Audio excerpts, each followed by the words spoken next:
Once we were back in the classroom, this is when we'd break out our colored pens or pencils and use gridded paper.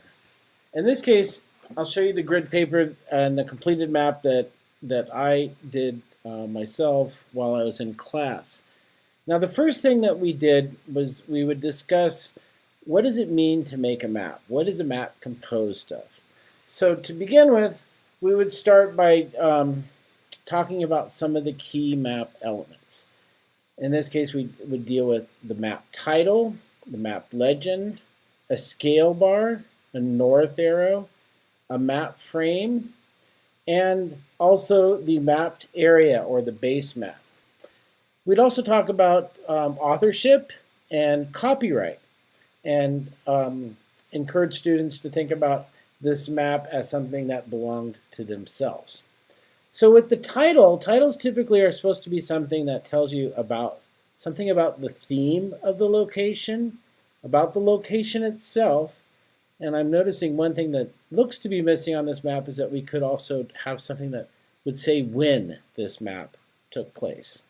So those are the three things that we talked about. It becomes a nice topic to discuss, not necessarily to debate, but to have an engaging discussion about it.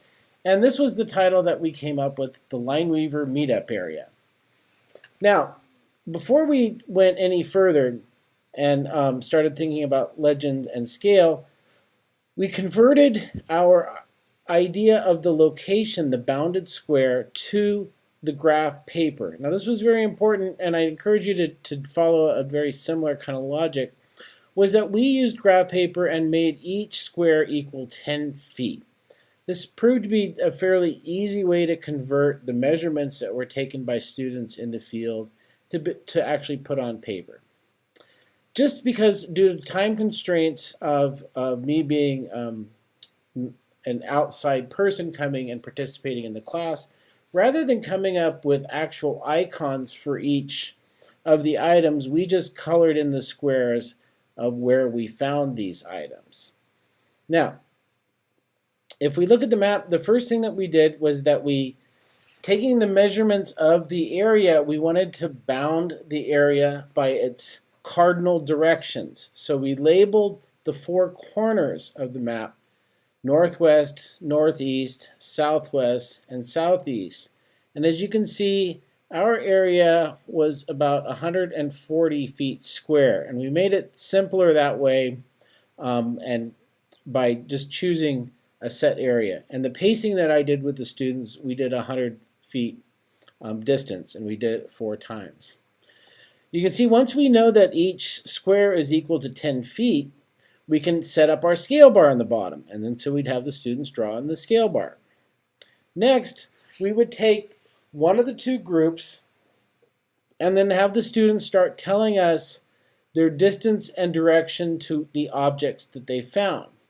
So if we start with the group that started in the northwest corner, over here in this corner, we could say that the first item that was found occurred somewhere between 10 and 20 feet and south, and then it was 10 to 20 feet east in. And what they found there was a tree. So in this case, we just bubbled in this grid green with the tree. As we can see, there was a trash can right next to it, so they put the trash can. So in such a manner, this provides an interactive tool through which students can be creative, make their map, and come up with an outcome and understand some of the basics of cartography. Now, that was the process by which we actually labeled or identified the locations on the map. But one of the fun things was also to work interactively with the students about the legend. Now in this case, like I said, we just used colors, but we had a discussion about how we should label what should a tree be in terms of a color or an icon and so forth. And then, so these colors were actually the ones that the students picked and not myself. So I hope you have enjoyed this project. I have really enjoyed presenting it to you.